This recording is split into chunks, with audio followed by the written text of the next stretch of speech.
안녕하세요. 남몰래 듣는 이야기의 정미숙입니다. 오늘 들려드릴 이야기는 평생 나라를 위해 목숨을 걸고 살아왔지만 은퇴 후에는 누구도 그의 과거를 알아주지 않았던 한 할아버지의 이야기입니다. 낡은 작업복을 입고 새벽마다 거리를 청소하던 그를 사람들은 그저 힘없는 노인이라고만 생각했습니다. 하지만 어느 비 오는 밤 그를 비웃던 사람들은 평생 잊지 못할 일을 겪게 됩니다. 오늘 이야기를 끝까지 들어보시면 진정한 강함이란 무엇인지 다시 한번 생각해 보게 되실 것입니다. 그럼 지금 바로 시작하겠습니다. 김할아버지, 오늘도 제일 먼저 나오셨네요. 새벽 5시, 아직 해도 뜨지 않은 이른 시간. 경기도 외곽의 한 작은 공원 관리사무소. 환한 미소를 지으며 인사를 건네는 젊은 직원에게 백발의 노인이 조용히 고개를 숙였습니다. 일찍 일어나던 습관이 아직도 안 고쳐지네. 노인의 이름은 김태식. 72살. 매일 새벽이면 누구보다 먼저 출근해 공원과 산책로를 청소하는 환경미화원이었습니다. 회색 작업복은 여러 번 기운 자국이 있었고 낡은 운동화는 밑창이 거의 닳아 있었습니다. 하지만 작업복은 언제나 깨끗했고 운동화도 먼지 하나 없이 정갈했습니다. 젊은 직원 박민수는 그런 태식을 볼 때마다 늘 신기했습니다. 할아버지는 허리도 안 아프세요? 저도 하루만 빗자루질하면 허리가 끊어질 것 같은데. 태식은 빙그레 웃었습니다. 허리가 아프면 쉬면 되고 쉬었다가 또 하면 되지. 그래도 너무 무리하지 마세요. 무리 안 해. 짧은 대답이었지만 그 말에는 이상한 여유가 있었습니다. 공원을 이용하는 주민들은 대부분 태식을 알고 있었습니다. 안녕하세요. 좋은 아침입니다. 아이들은 그를 빗자루 할아버지라고 불렀습니다. 태식은 아이들을 볼 때마다 주머니에서 작은 사탕 하나씩 꺼내 건넸습니다. 엄마 허락받고 먹어야 한다. 아이들은 웃으며 달려갔고 부모들은 고맙다며 인사를 했습니다. 하지만 모두가 그를 좋게만 보는 것은 아니었습니다. 세금으로 저런 사람들 월급 주는 거 아니야? 맨날 쓸어도 낙엽은 또 떨어지는데 뭐. 그냥 시간만 보내는 거지. 벤치에 앉아있던 몇몇 사람들은 태식이 들으라는 듯 큰 소리로 말했습니다. 민수는 화가 났습니다. 할아버지, 저런 말 들으면 기분 안 나쁘세요? 태식은 빗자루질을 멈추지 않은 채 조용히 대답했습니다. 사람마다 생각이 다른 거지. 그래도 너무하시잖아요. 괜찮다. 그 한마디뿐이었습니다. 태식은 원래 이런 사람이 아니었습니다. 젊은 시절에 그는 누구보다 뜨거운 사람이었습니다. 21살, 나라를 위해 군복을 입었고 그 군복은 무려 38회 동안 그의 몸을 떠나지 않았습니다. 하지만 그 사실을 아는 사람은 아무도 없었습니다. 공원 직원들도 동네 주민들도 심지어 몇 년째 얼굴을 보던 단골 편의점 사장도 몰랐습니다. 태식은 자신의 과거를 단 한 번도 먼저 꺼낸 적이 없었습니다. 퇴근 시간이 되자 민수가 물었습니다. 할아버지, 집까지 모셔다 드릴까요? 괜찮다. 걸어가면 15분밖에 안 걸려. 태식은 늘 걸어서 퇴근했습니다. 허름한 빌라 3층, 보증금 1,000만 원짜리 작은 집. 현관문을 열자 가장 먼저 눈에 들어오는 것은 오래된 액자 하나였습니다.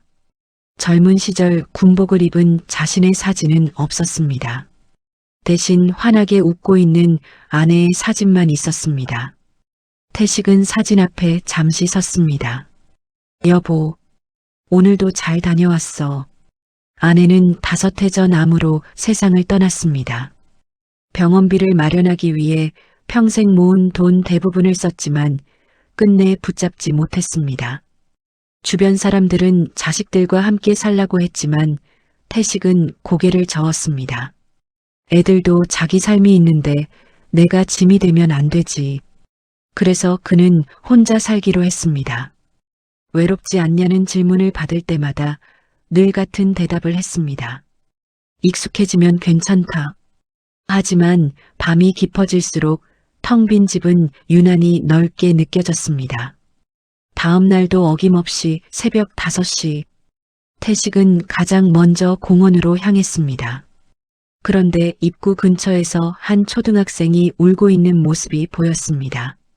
왜 그러니? 아이는 훌쩍이며 말했습니다. 강아지가 없어졌어요. 태식은 무릎을 굽혀 아이와 눈높이를 맞췄습니다. 언제부터 안 보였니? 조금 전에요. 태식은 아이를 달래며 차분하게 주변을 둘러보기 시작했습니다. 땅에 남은 발자국, 끊어진 목줄, 축축한 흙바닥에 찍힌 작은 발자국. 잠시 생각하던 태식은 아이에게 말했습니다.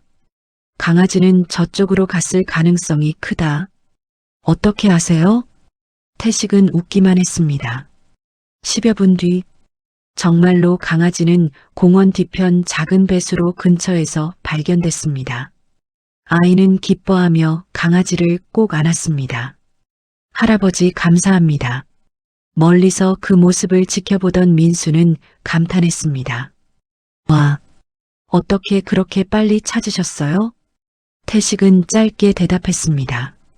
흔적을 보면 된다. 민수는 그냥 경험이 많은 분이라 생각했습니다. 하지만 태식의 눈은 단순히 흔적을 보는 눈이 아니었습니다. 수십 년 동안 위험 지역에서 사람의 움직임과 흔적을 읽어야 했던 사람만이 가질 수 있는 눈이었습니다. 그리고 그 능력이 며칠 뒤 한밤중 공원에서 벌어질 끔찍한 사건 속에서 수많은 사람의 운명을 바꾸게 될 것이라는 사실을 그때는 아무도 알지 못했습니다. 며칠 뒤 금요일 저녁이었습니다. 아침부터 흐리던 하늘에서는 굵은 빗방울이 떨어지기 시작했습니다. 태식은 평소보다 늦게까지 공원에 남아 있었습니다. 비가 오면 산책로에 낙엽이 달라붙었고 배수구가 막히면 물이 금세 넘쳤기 때문입니다. 민수가 우비를 입은 채 다가왔습니다. 할아버지, 오늘은 이제 들어가세요. 비도 많이 오는데 제가 마무리할게요. 태식은 배수구에 걸린 낙엽을 걷어내며 대답했습니다. 저쪽 어린이 놀이터 앞만 확인하고 갈게. 사람도 없는데 내일 하셔도 되잖아요. 사람이 없을 때 해놔야지. 사람이 넘어지고 나서 치우면 늦는 거야. 민수는 더는 말리지 못했습니다. 태식은 늘 그랬습니다. 아무도 보지 않는 곳에서 더 꼼꼼했고 아무도 알아주지 않는 일에 더 많은 시간을 썼습니다. 저녁 9시가 가까워지자 공원은 완전히 어두워졌습니다. 비바람까지 거세지면서 산책하던 사람들도 모두 자취를 감췄습니다. 태식은 관리사무소 창문을 잠그고 우산을 펼쳤습니다. 그때 공원 맞은편 골목에서 큰 웃음소리가 들렸습니다. 젊은 남자 5명이 비틀거리며 걸어오고 있었습니다. 모두 술에 취해 있었습니다. 그중 앞장선 남자는 체격이 크고 목 뒤에 문신이 보였습니다. 남자들은 비어있는 공원으로 들어와 벤치에 앉았습니다. 한 명은 담배를 피웠고 다른 한 명은 먹다 남은 술병을 바닥에 던졌습니다. 쨍그랑 유리병이 깨지며 파편이 산책로에 흩어졌습니다. 태식이 걸음을 멈췄습니다. 남자들은 태식을 바라보며 키득거렸습니다. 뭘 봐, 할아버지. 태식은 말없이 깨진 유리병을 바라봤습니다. 여기는 아이들도 다니는 곳이야. 깨진 병은 치우고 가게. 문신을 한 남자가 코웃음을 쳤습니다. 할아버지가 치우는 사람이잖아. 월급 받으면서 그것도 못해? 옆에 있던 남자들이 크게 웃었습니다. 태식은 화를 내지 않았습니다. 조용히 집게와 쓰레기 봉투를 가져와 깨진 유리 조각을 하나씩 주었습니다. 민수가 아직 퇴근하지 않고 사무실에 남아 있다가 그 광경을 발견했습니다. 지금 뭐 하는 겁니까? 민수가 화를 내며 뛰어나왔습니다. 본인들이 버린 쓰레기는 직접 치우셔야죠. 문신 남자가 자리에서 일어났습니다. 넌 또 뭐야? 공원 관리 직원입니다. 그래서 남자가 민수의 가슴을 손가락으로 밀었습니다. 민수의 얼굴이 붉어졌습니다. 경찰 부르겠습니다. 그 말에 남자들의 표정이 달라졌습니다. 불러봐. 우리가 뭐 사람이라도 때렸냐?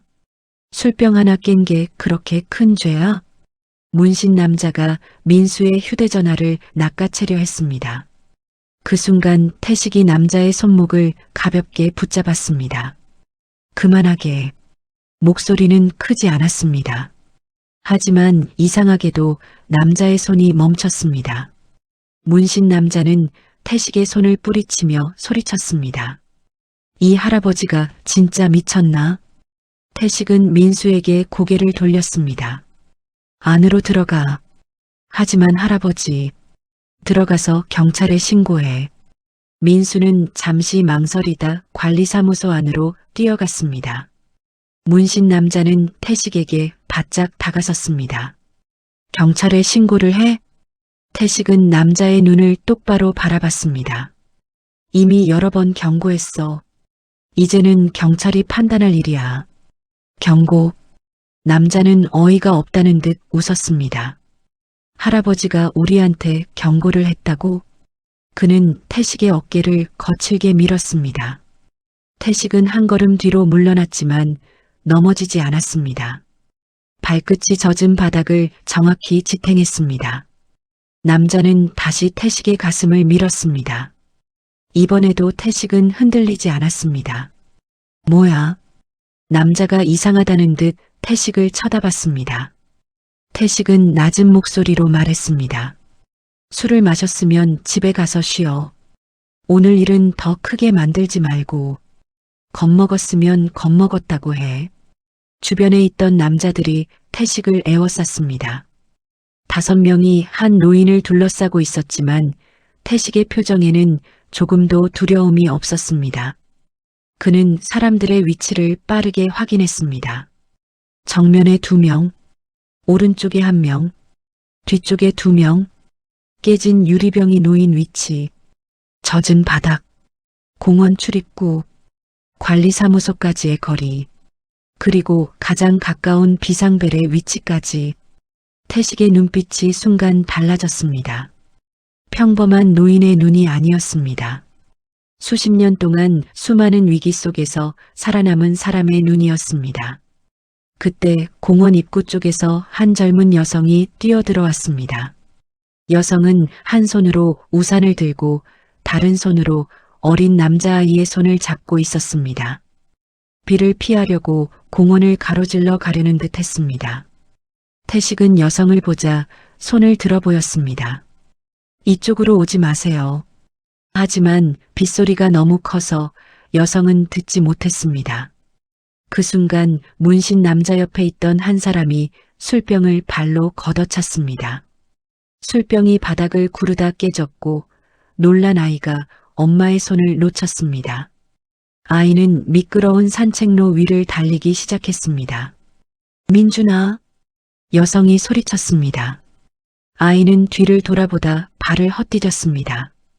바로 앞에는 공원 공사를 위해 파놓은 깊은 배수로가 있었습니다. 공사를 잠시 중단하며 설치해 놓은 안전펜스가 비바람에 넘어져 있었습니다. 아이는 그 사실을 모른 채 배수로를 향해 달려가고 있었습니다. 태식의 몸이 먼저 움직였습니다. 조금 전까지 천천히 걸었던 노인이라고는 믿을 수 없을 만큼 빨랐습니다. 태식은 젖은 산책로를 가로질러 아이에게 달려갔습니다. 아이가 배수로 바로 앞에서 미끄러지는 순간 태식은 몸을 던져 아이의 허리를 끌어안았습니다. 2 사람은 바닥을 굴렀습니다. 아이의 발끝은 배수로 가장자리에 걸려 있었습니다. 조금만 늦었다면 그대로 아래로 추락할 뻔했습니다. 여성이 울음을 터뜨리며 달려왔습니다.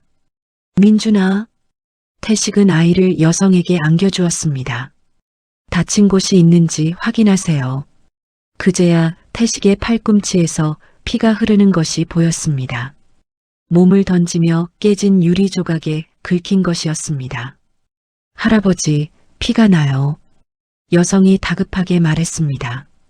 태식은 팔을 한번 내려다보고는 대수롭지 않게 대답했습니다. 이 정도는 괜찮습니다. 조금 전까지 태식을 비웃던 남자들도 입을 다물었습니다. 하지만 문신 남자는 오히려 자존심이 상한 듯 소리쳤습니다. 그냥 애 하나 잡은 걸로 무슨 영웅이라도 된 줄 알아? 태식이 천천히 일어났습니다. 아이 앞이야. 욕은 하지 말게. 뭐? 남자가 태식의 멱살을 잡았습니다. 여성이 놀라 아이를 품에 꼭 안았습니다. 하지 마세요. 태식은 멱살을 잡힌 상태에서도 눈 하나 깜빡이지 않았습니다. 손 놔. 안 놓으면 어쩔 건데? 태식은 마지막으로 말했습니다. 다치기 싫으면 놓게. 남자는 비웃으며 주먹을 들어 올렸습니다. 그리고 태식의 얼굴을 향해 힘껏 휘둘렀습니다. 그 순간 태식이 고개를 살짝 옆으로 움직였습니다. 주먹은 허공을 갈랐습니다. 태식은 남자의 손목과 팔꿈치를 동시에 잡아 방향만 틀었습니다. 남자는 자신의 힘에 이끌려 중심을 잃고 앞으로 넘어졌습니다. 태식은 남자의 팔을 등 뒤로 꺾었지만 일부러 힘을 완전히 주지 않았습니다. 움직이지 마. 남자가 몸부림쳤습니다. 하지만 이상하게도 일어날 수가 없었습니다. 태식은 무릎 하나로 남자의 움직임을 막고 있었습니다. 다른 남자들이 동시에 달려들었습니다. 첫 번째 남자가 태식을 발로 차려 했습니다. 태식은 몸을 낮춰 피한 뒤 남자의 종아리를 밀었습니다. 남자는 젖은 바닥에서 미끄러져 주저앉았습니다. 두 번째 남자가 뒤에서 태식을 붙잡으려 했습니다. 태식은 팔을 잡아당겨 힘의 방향을 바꿨습니다. 남자는 태식의 어깨를 넘어 바닥에 누웠습니다. 그 과정에서도 태식은 상대의 머리가 바닥에 부딪히지 않도록 뒷목을 받쳐주었습니다. 세 번째 남자가 깨진 술병을 집어들었습니다. 태식의 표정이 굳어졌습니다. 그건 내려놔. 다가오지 마. 남자는 술병을 흔들며 소리쳤습니다. 태식은 한 걸음씩 천천히 다가갔습니다. 그걸 들고 있는 순간부터 단순한 실수가 아니야. 다가오지 말라고. 남자가 깨진 술병을 앞으로 찔렀습니다. 태식은 몸을 옆으로 피하면서 남자의 팔목을 짧게 쳤습니다. 술병이 바닥으로 떨어졌습니다. 곧바로 손목을 잡아 남자의 팔을 뒤로 돌렸습니다. 남자는 비명을 지르며 무릎을 꿇었습니다. 태식은 더 이상 힘을 주지 않았습니다. 경찰이 올 때까지 가만히 있어. 불과 몇십 초 만에 벌어진 일이었습니다. 민수는 관리사무소 앞에서 입을 벌린 채 그 모습을 바라보고 있었습니다. 아이의 어머니도 믿을 수 없다는 표정이었습니다. 조금 전까지 태식을 둘러싸고 조롱하던 남자들은 모두 바닥에 주저앉아 있었습니다. 태식은 숨조차 거칠지 않았습니다. 그는 다친 팔을 작업복 소매로 눌렀습니다. 멀리서 경찰차 사이렌 소리가 들려왔습니다. 문신 남자는 바닥에 엎드린 채 이를 갈았습니다. 너 내가 누군지 알아? 태식이 대답했습니다. 알 필요 없어. 우리 형님이 이 동네에서 어떤 사람인지 알면 너 같은 노인은 끝이야. 태식은 잠시 남자를 내려다봤습니다. 사람을 겁주는 걸 힘이라고 생각하나? 남자는 아무 말도 하지 못했습니다. 진짜 힘은 약한 사람을 지키는 데 쓰는 거야. 잠시 후 경찰차 2대가 공원 앞에 도착했습니다. 경찰관들이 급히 달려왔습니다. 신고하신 분이 누구입니까? 민수가 손을 들었습니다. 접니다. 저 사람들이 먼저 행패를 부렸습니다. 경찰은 바닥에 앉아 있는 남자들과 깨진 술병, 넘어진 안전펜스, 태식의 팔에 난 상처를 차례로 확인했습니다.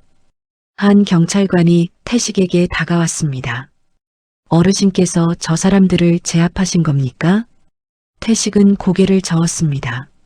제압까지는 아니고 다치지 않게 잠시 막아둔 겁니다. 경찰관은 믿기 어렵다는 표정을 지었습니다. 체격 좋은 젊은 남자 5명이 모두 바닥에 앉아 있었고 상대는 70이 넘은 노인이었기 때문입니다. 실례지만 예전에 운동을 하셨습니까? 태식은 잠시 생각하다가 대답했습니다. 군 생활을 조금 오래 했습니다. 경찰은 사건 경위를 확인하기 위해 태식에게 질문을 시작했습니다. 처음 저 사람들을 본 시간이 언제입니까? 오후 8시 43분쯤입니다. 정확히 기억하십니까? 관리사무소 시계를 확인하고 나왔습니다. 처음 폭력을 쓴 사람은 누구입니까? 태식은 남자들을 순서대로 가리켰습니다. 저기 검은 상의를 입은 사람이 먼저 직원의 휴대전화를 빼앗으려 했고 문신이 있는 사람이 제 어깨를 2번 밀었습니다. 그 뒤 아이가 배수로 쪽으로 달려가 구조했고 다시 돌아왔을 때 문신이 있는 사람이 멱살을 잡고 주먹을 휘둘렀습니다. 술병을 든 사람은 오른쪽 끝에 있는 사람입니다. 다 기억하십니까? 사람이 위험하면 기억해야 합니다. 태식은 사건 당시 남자들의 위치와 이동 방향, 사용한 물건까지 정확하게 설명했습니다. 경찰관은 메모를 하다 말고 태식을 바라봤습니다. 어르신, 군에서 어떤 일을 하셨습니까? 태식은 잠시 침묵했습니다. 특전사에 있었습니다. 경찰관의 눈빛이 달라졌습니다. 몇 년이나 복무하셨습니까? 38년입니다. 계급은요? 원사로 전역했습니다. 옆에서 듣고 있던 젊은 경찰관이 놀란 표정을 지었습니다. 혹시 성함이 김태식이십니까? 태식이 고개를 끄덕였습니다. 경찰관은 한동안 말을 잇지 못했습니다. 김태식 원사님이 맞으십니까? 저를 아십니까? 젊은 경찰관은 자세를 바로 세웠습니다.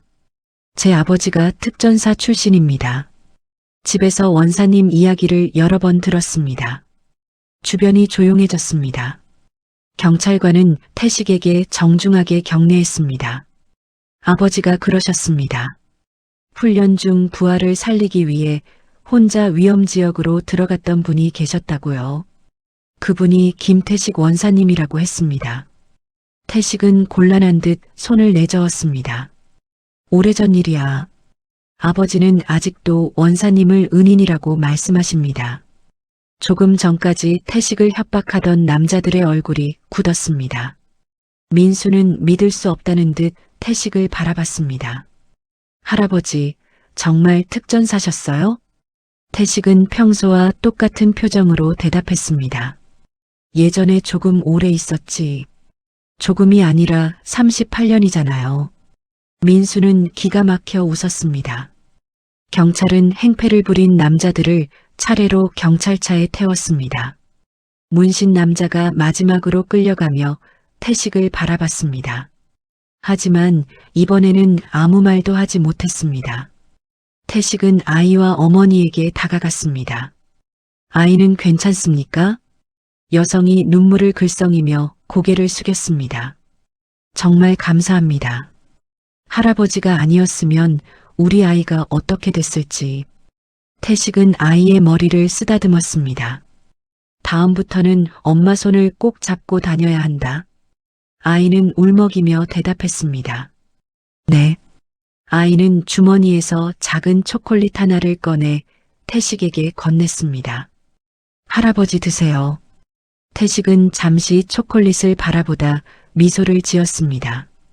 고맙다. 그날 밤 태식은 경찰서에서 간단한 조사를 마친 뒤 병원으로 갔습니다.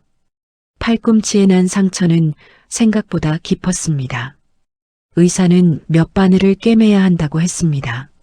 민수가 옆에서 걱정스러운 표정으로 물었습니다. 많이 아프시죠? 이 정도는 아무것도 아니야. 할아버지는 항상 아무것도 아니라고 하시네요. 태식은 웃었습니다. 정말 아무것도 아닌 일도 많아. 민수는 한참 동안 태식을 바라봤습니다. 왜 말씀 안 하셨어요? 뭘? 특전사였던 거요. 그것도 그렇게 오래 근무하신 걸요. 태식은 병원 창밖으로 떨어지는 빗물을 바라봤습니다. 지나간 일이니까. 그래도 자랑스러운 일이잖아요. 태식은 조용히 대답했습니다. 군복을 입고 있을 때는 군인으로 해야 할 일을 한 거고 지금은 공원을 관리하는 사람으로 해야 할 일을 하는 거야. 과거가 지금 해야 할 일을 대신해 주지는 않아. 민수는 그 말을 듣고 아무 대답도 하지 못했습니다. 다음 날부터 공원에는 이상한 변화가 생겼습니다.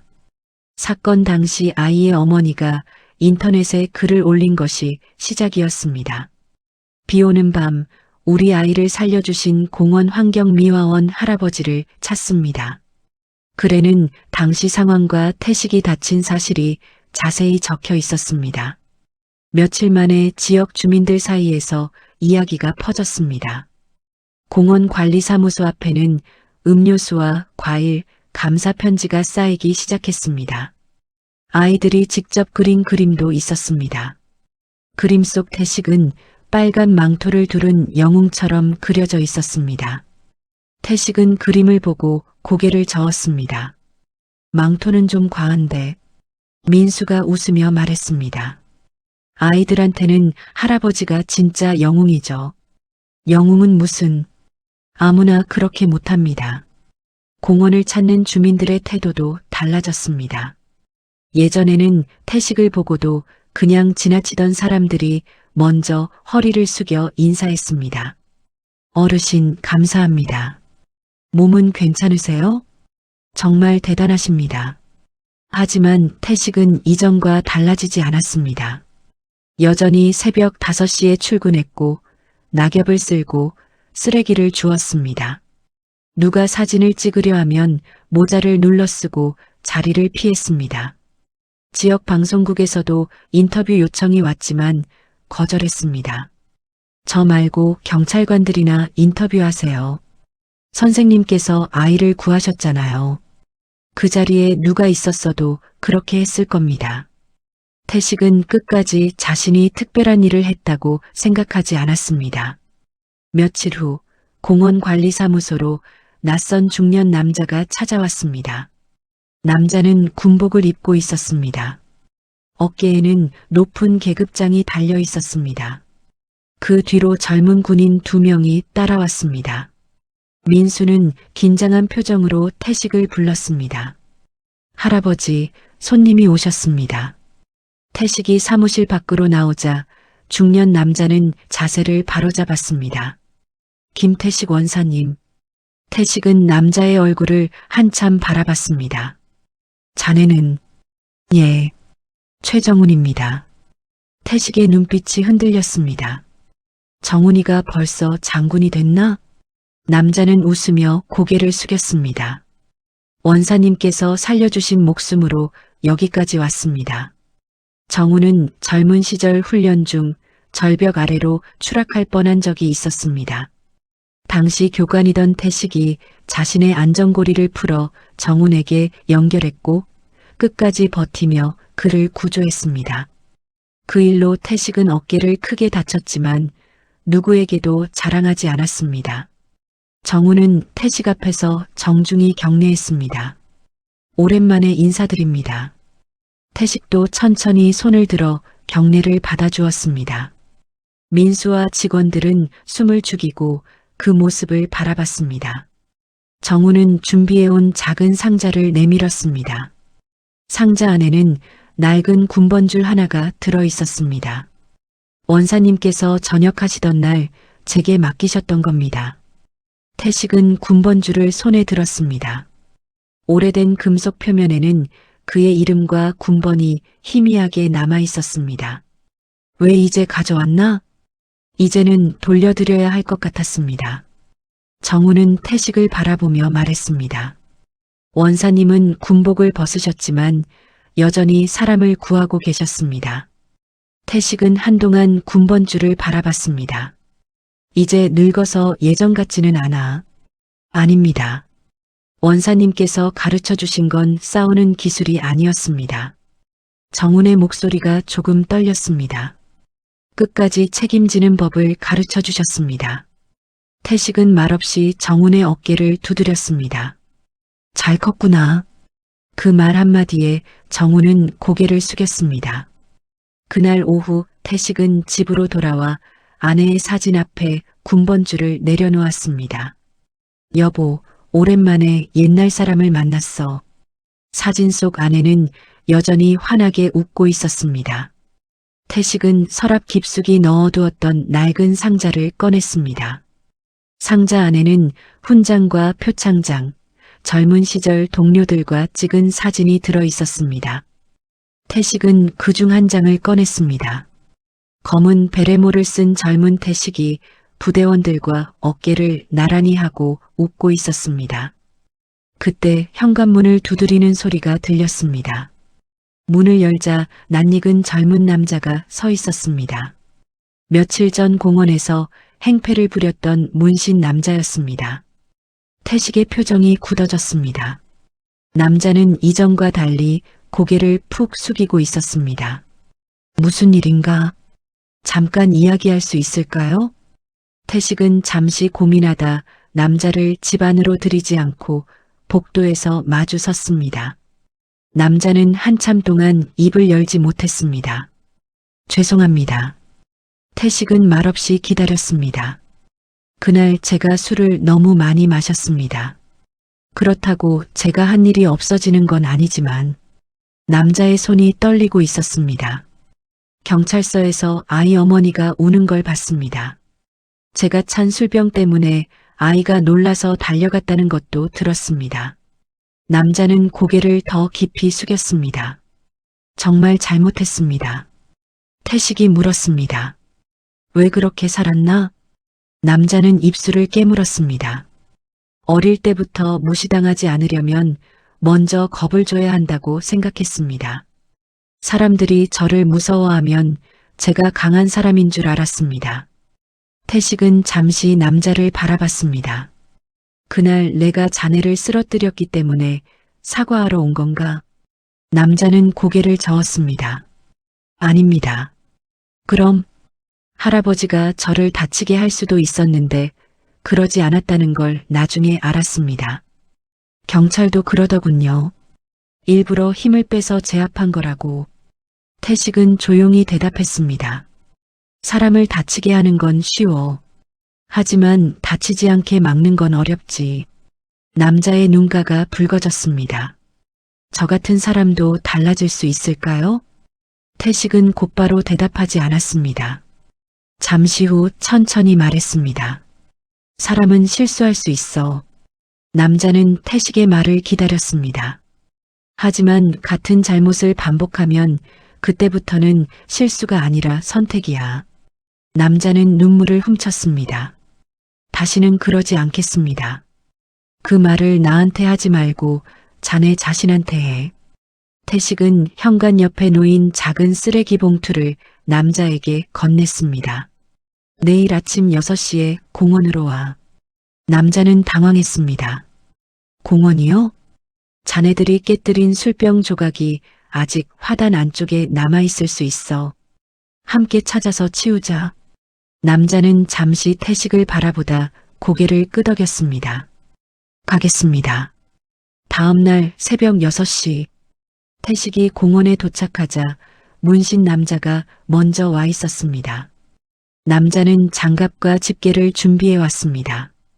두 사람은 말없이 화단과 산책로를 돌며 작은 유리 조각을 찾았습니다. 1시간쯤 지나자 남자가 물었습니다. 할아버지는 왜 저를 용서해 주시는 겁니까? 태식은 쓰레기 봉투를 묶으며 대답했습니다. 용서한 적 없어. 남자가 놀라 태식을 바라봤습니다. 잘못한 건 책임져야 해. 경찰 조사도 받고 피해자에게 사과도 하고 벌도 받아야지. 태식은 남자의 눈을 바라봤습니다. 하지만 벌을 받는 것과 사람이 끝나는 건 다른 이야기야. 남자는 아무 말도 하지 못했습니다. 그날 이후 남자는 매주 토요일마다 공원에 나와 청소를 도왔습니다. 처음에는 주민들이 불편한 시선으로 바라봤습니다. 하지만 그는 변명하지 않았습니다. 조용히 쓰레기를 줍고 망가진 시설을 고치고 아이들이 지나가면 길을 비켜주었습니다. 몇 달 뒤에는 술도 끊었습니다. 태식은 그에게 특별한 칭찬을 하지 않았습니다. 다만 매주 같은 시간 따뜻한 보리차 한 잔을 건넸습니다. 어느 겨울 아침이었습니다. 공원에는 밤새 눈이 내렸습니다. 태식이 빗자루를 들고 산책로에 눈을 쓸고 있을 때 민수가 다가왔습니다. 할아버지, 이제 정말 그만두시면 안 돼요? 왜? 올해 73살이시잖아요. 무릎도 안 좋으시고요. 태식은 빗자루에 몸을 기대며 웃었습니다. 아직은 할만해. 다들 할아버지 걱정합니다. 태식은 하얗게 덮인 공원을 바라봤습니다. 아이들이 눈밭을 뛰어다니고 노인들이 천천히 산책하고 있었습니다. 예전 문신 남자는 공원 반대편에서 눈을 치우고 있었습니다. 태식은 조용히 말했습니다. 사람이 살아있다는 건 아직 해야 할 일이 남았다는 뜻이야. 민수가 물었습니다. 할아버지한테 남은 일은 뭔데요? 태식은 잠시 생각했습니다. 누군가 넘어지지 않게 길을 치우는 일. 그는 다시 빗자루를 움직였습니다. 공원 입구에는 작은 표지판 하나가 세워져 있었습니다. 주민들이 직접 만든 표지판이었습니다. 우리 동네의 영웅 김태식 어르신께 감사드립니다. 하지만 태식은 그 표지판보다 그 아래에 쌓인 눈을 먼저 치웠습니다. 사람들이 글자를 잘 볼 수 있게 하기 위해서가 아니었습니다. 누군가 미끄러지지 않게 하기 위해서였습니다. 태식은 여전히 낡은 작업복을 입고 있었습니다. 여전히 새벽이면 가장 먼저 공원에 나왔고 사람들이 버리고 간 쓰레기를 묵묵히 주었습니다. 그를 처음 보는 사람들은 그저 평범한 환경미화원 할아버지라고 생각했습니다. 하지만 이제 동네 사람들은 알고 있었습니다. 그가 얼마나 강한 사람인지, 그리고 그 강함이 주먹이나 기술에서 나오는 것이 아니라는 사실도 말입니다.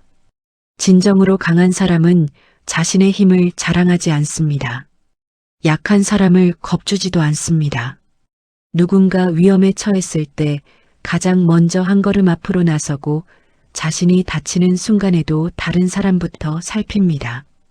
김태식은 군복을 벗은 뒤에도 자신의 임무를 끝내지 않았습니다. 그의 마지막 임무는 거창하지 않았습니다. 아이들이 안전하게 뛰어놀 수 있도록 깨진 유리 조각을 줍는 일, 비 오는 날 누군가 넘어지지 않도록 낙엽을 치우는 일, 그리고 잘못된 길을 걷는 젊은이에게 다시 시작할 기회를 주는 일이었습니다. 어쩌면 우리 주변에도 김태식 같은 사람이 있을지 모릅니다. 낡은 작업복을 입고 묵묵히 자신의 자리를 지키는 사람. 누구에게도 과거를 자랑하지 않지만 누군가 도움이 필요할 때 조용히 손을 내미는 사람. 우리는 너무 쉽게 사람을 겉모습으로 판단합니다. 좋은 옷을 입었다고 훌륭한 사람은 아니며 허름한 옷을 입었다고 보잘것없는 사람도 아닙니다. 사람의 진짜 가치는 위기의 순간에 드러납니다. 여러분이라면 그날 밤 김태식 할아버지처럼 위험에 처한 사람을 위해 한 걸음 앞으로 나설 수 있으셨을까요? 오늘 이야기를 통해 진정한 용기와 강함의 의미를 다시 한번 생각해보는 시간이 되셨기를 바랍니다. 지금까지 남몰래 듣는 이야기의 정미숙이었습니다. 오늘 이야기가 마음에 남으셨다면 구독과 좋아요로 함께해 주세요. 여러분의 따뜻한 관심은 더 좋은 이야기를 전하는 데 큰 힘이 됩니다. 다음 이야기에서 다시 찾아뵙겠습니다. 감사합니다.